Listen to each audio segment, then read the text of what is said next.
ulama yang keras, contoh seperti Habib Rizik, keras, bukan keras sebetulnya, menurut saya tegas, hebat itu. Menurut siapa?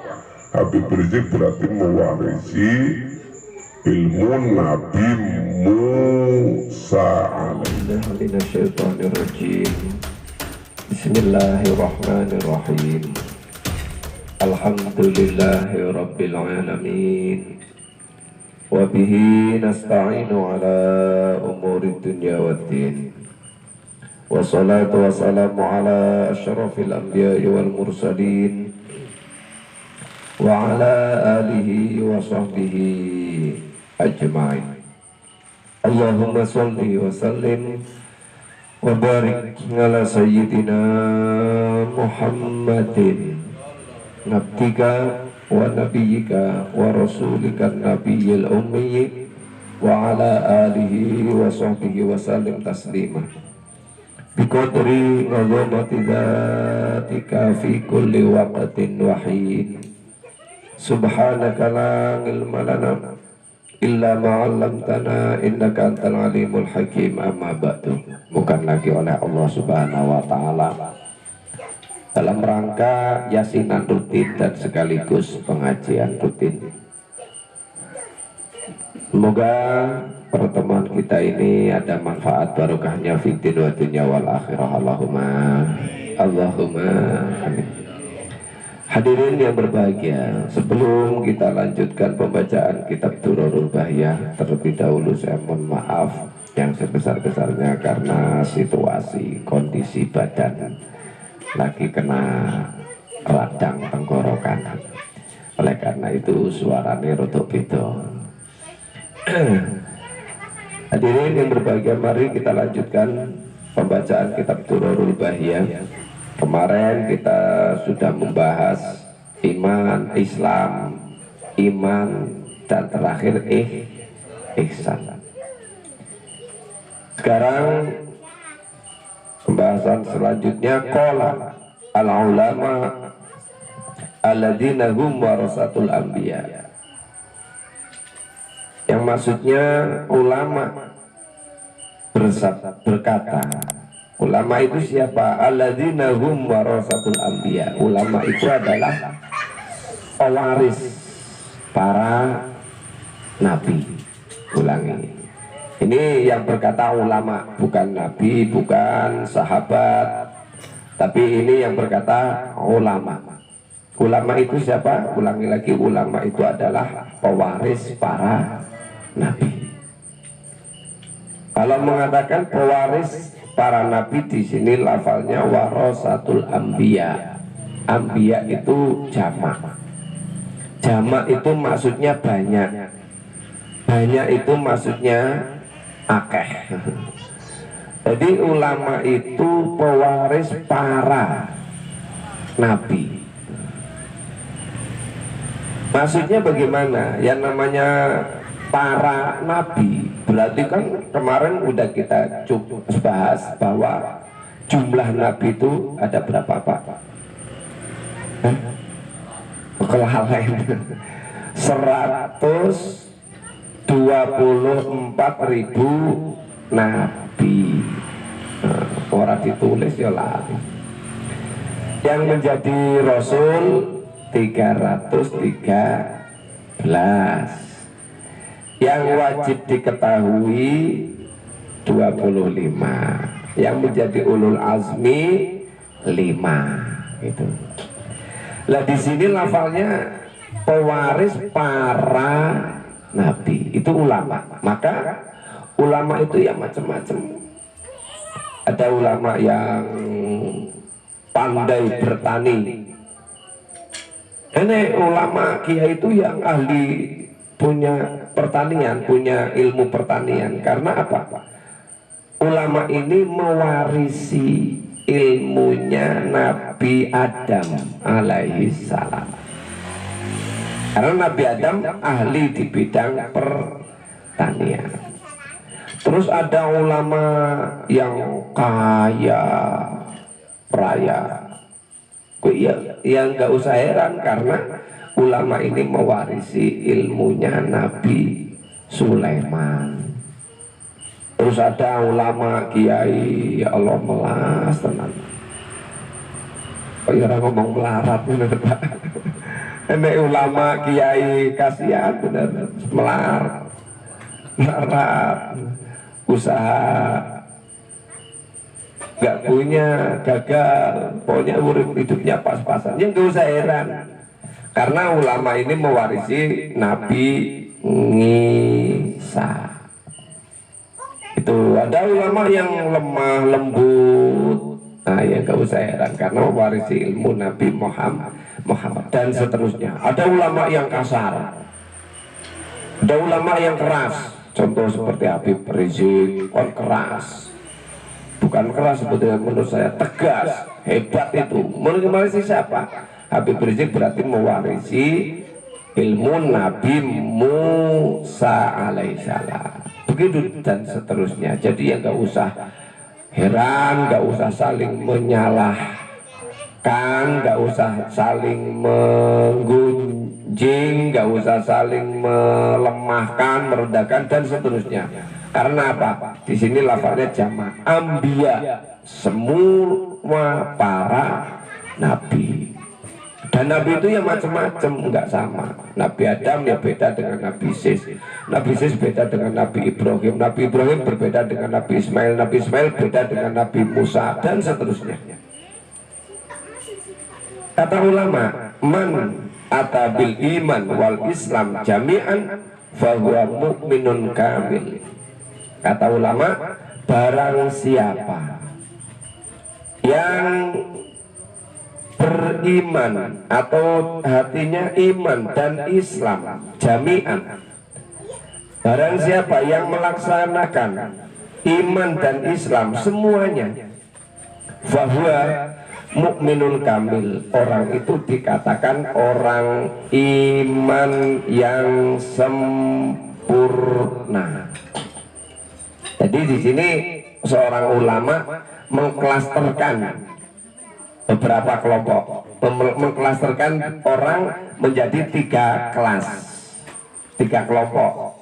Pertama, kelompok atau orang yang beriman dan Islam, melaksanakan iman dan Islam, itu dikatakan orang mukmin yang sempurna. Maksudnya bagaimana? Mereka benar-benar iman kepada Allah, malaikat, kitab dan seterusnya yang rukun iman itu diyakini benar-benar dan diwujudkan. Terus Islamnya dilakukan dengan sempurna. Rukun Islam yang 5 itu katanya seorang ulama mengatakan dialah orang mukmin yang sempurna. Wa man tarakahuma jami'an fahuwa kafirun kamilun. Dan barang siapa yang meninggalkan iman dan Islam dengan sempurna, keseluruhannya ditinggalkan, percaya dengan Allah enggak, apa meneh sembah ya, apalagi Islam, iman juga enggak, fahuwa kafirun kamil. Kelompok ini dikatakan orang kafir yang sempurna. Jadi kelompok orang itu bukan 3, mohon maaf, mungkin ada 4 kelompok. 1 kelompok orang yang mukmin sempurna, 2 orang yang kafir sempurna. Kafirnya tanggung-tanggung lah. Kafirnya sempurna. Ya mukmin juga enggak tanggung, sempurna. Siapa mukmin yang sempurna? Dia beriman dan melaksanakan hukum-hukum Islam. Coro ahli tasawufnya dikatakan syariat hakikatnya ini benar-benar dilakukan. Dan orang yang kafirnya sempurna siapa? Orang yang tidak beriman dan tidak mau melaksanakan hukum-hukum Islam. Wih, kafir sempurna. Wa man tarokal Islam wahdahu fahuwa mu'minun nakis. Kelompok yang ketiga, seseorang yang meninggalkan Islam tok, cuma maunya beriman. tapi tidak mau melaksanakan hukum-hukum Islam, cuma iman toh. Bahwa mukminun nakis, orang kelompok ini dikatakan orang mukmin tapi kurang, tidak sempurna. Ya iman tapi ini kurang. Coba Tuhanmu Allah duhur sholat orang kurang, ya enggak jawab. Usik ngarit ciri Pak mesti ngarit. Kamu percaya dengan Nabi Muhammad? Percaya Nabi Muhammad itu utusan Allah. Tapi kamu membaca sholawat apa enggak? Enggak. Ini namanya orang mukmin yang kurang. Artinya mukmin kurang sempurna, masih kurang. Terus gimana Pak? Ya enggak gimana itu hak. Kok ya jawab? Itu hak itu hak masing-masing. Resiko pun tanggung sendiri. Ya mau iman jadi orang iman yang sempurna. Kok ya orang monggo ngono lho Pak. Arep jadi wong mukmin yang sempurna.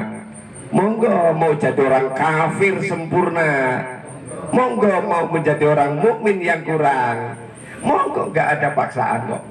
Silakan. Nanti kan yang penting harus tahu resiko tanggung sendiri. Ya cukup percaya tok karo Gusti Allah. Kalau dalam Minah Husaniyah diceritakan orang-orang yang mukmin nakis, mukmin tapi masih kurang, besok itu dia di jurang neraka yang paling bawah. Sehingga Nabi Muhammad sudah enak-enak di surga, udah nyantai kan, Nabi Muhammad udah nyantai enak-enak. Tiba-tiba datang malaikat Malik sujud kepada Nabi Muhammad, ya Rasulullah, sampean enak-enak di surga, sementara umatmu itu loh, masih ada yang tertinggal di jurang neraka. Kata Nabi Muhammad, enggak mungkin, umatku sudah masuk surga semua. Tidak ya Rasul, masih ada yang tertinggal. Enggak mungkin. Nabi Muhammad tetap membantah. Karena apa? Nabi Muhammad enggak mau masuk surga sebelum umatnya masuk surga.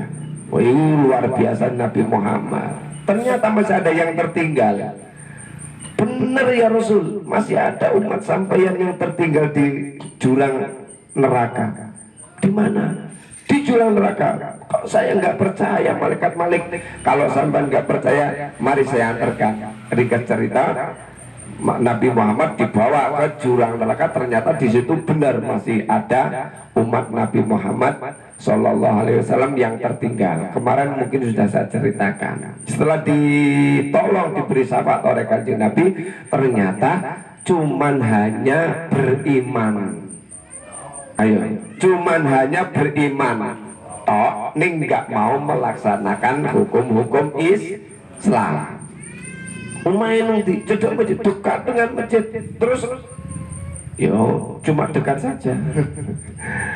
Jumatan enggak pernah, tapi percaya dengan adanya Allah, ya percaya. Percaya dengan Nabi Muhammad, percaya. Percaya dengan hari akhir, percaya. Tapi sholat enggak. Itu mlebu swarga ini keri dewi. Itu kelompok ketiga. Ya mending mlebu neraka swarga ya. Mlebu swarga ini keri dewi, tapi ya lumayan lah. Ora ketang nang embar-embar swarga. Tapi kan embar-embar swarga. Yang keempat, ya langsung saja. Wa man tarakal iman wahdah fahuwa munafiqun. Yang keempat yaitu golongan orang-orang yang meninggalkan iman toh, tapi melaksanakan hukum-hukum dia dinamakan orang munafik. Ayo bareng, dinamakan orang apa ada Pak orang yang Islam tok tapi tidak iman? Banyak.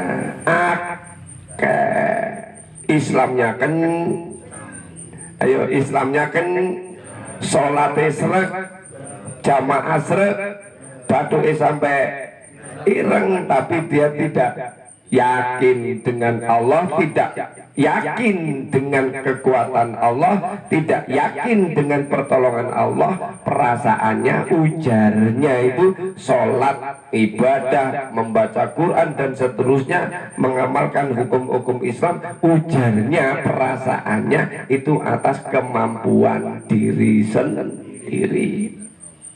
Na'udzubillah min. Perasaannya kemampuannya sendiri, perasaannya kehebatannya sendiri, perasaannya kesuciannya sendiri. Itu orang Islam tapi tidak iman, itu dinamakan orang munafik. Wa ma'nal iman billah i'tiqadun annahu wahidun. Yang dimaksud dengan iman kepada Allah yaitu i'tiqadun annahu wahidun la nadhira lahu fi dzatihi wa sifatihi wa af'alihi wa la syarika lahu fil uluhiyah. Artinya, yang dimaksud dengan iman kepada Allah yaitu meyakini, menekotkan itu apa itu? Ya meyakini, ya menekotkan, mengiktikadkan bahwa sesungguhnya Allah itu sewiji. Kemarin sudah saya cuplik, tunggal, esa, la nadirolah, tidak ada yang menyamai Allah. Kalau sudah ngomong tidak ada yang menyamai Allah fi dzatihi, di dalam zatnya. Zatnya itu apa? Asal usul. Asal usul itu ya asal usul. Karena semua itu ada asal usulnya. Manusia ada asal usulnya. Asal usul manusia apa?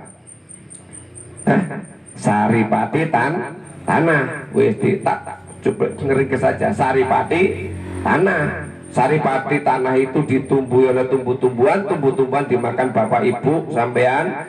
Sebagian ada yang jadi darah, sebagian ada yang jadi air, sebagian ada yang jadi ampas. Kalau pagi-pagi dibuang.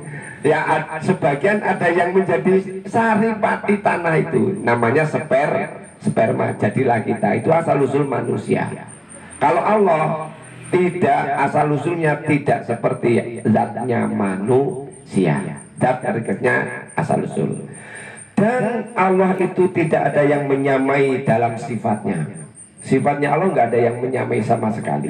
Contoh sifat kuasa. Jadi nggak ada yang menyamai sifat kuasanya Allah.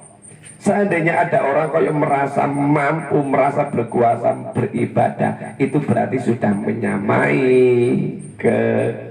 kekuasaan Allah. Kalau ada orang merasa kuat beribadah, berarti sudah menyamai kekuatannya Gusti Allah, maka dikatakan orang munafik. Wa'afalihi, tidak ada yang menyamai pekerjaan Allah. Kalau pekerjaan kita membutuhkan alat-alat yang lain, kalau pekerjaan Allah tidak membutuhkan apa-apa. La syarika lahu fil uluhiyah, tidak ada yang menyekutukan di dalam sifat ketuhanannya. Itulah Allah. Cara kita iman kepada Allah, kita harus yakin seyakin-yakinnya bahwa Allah itu esa, tidak ada yang menyamai dalam zat, sifat, afngalnya, dan tidak ada yang menyekutui dalam sifat ketuhanannya. Alhamdulillah, semoga ada manfaat barokahnya. Allahumma amin. Untuk besok insya Allah kita wa ma'nal iman bil malaikah, membahas tentang cara iman kepada malaikat. Selanjutnya